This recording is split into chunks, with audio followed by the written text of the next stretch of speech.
السلام عليكم. هل فكرت في يوم من الأيام ليه العالم كله ما بيتكلمش لغة واحدة؟ ليه عندنا آلاف اللغات اللي بتخلينا أحيانا نحس وكأننا في عوالم مختلفة؟ الحقيقة إن اللغات مش مجرد كلمات، كل لغة بتمثل ثقافة وبتمثل تاريخ وطريقة خاصة في التفكير. زمان الناس كانت عايشة في مجتمعات صغيرة، وكل مجتمع كان بيطور لغته الخاصة اللي بتميزه عن غيره. ومع مرور الزمن المجتمعات دي كبرت واحتكت ببعض، وكل لغة بدأت تطور وتتأثر بلغات تانية.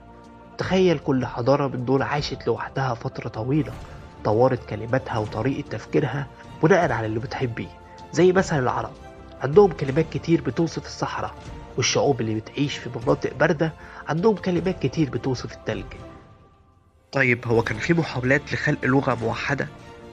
في أوقات كتير حاولوا يعملوا لغة موحدة تجمع بين كل الناس، زي اللغة اللاتينية اللي كانت منتشرة في أوروبا، أو حتى لغة الإسبرانتو اللي اخترعوها في القرن ال19 كحلم للسلام والتواصل بين الشعوب. لكن الواقع كان دايما أصعب، لأن اللغات مش مجرد وسيلة للتواصل، لكن كمان جزء من هوية الناس صعب يستغنوا عنه بسهولة. وبكده نكون وصلنا لنهاية الفيديو. لو عجبك اعمل لايك للفيديو وسبسكرايب للقناة وفعل الجرس. طبعا ده الفيديو التاني في القناة، لو مشوفتش الفيديو الأول روح اتفرج عليه.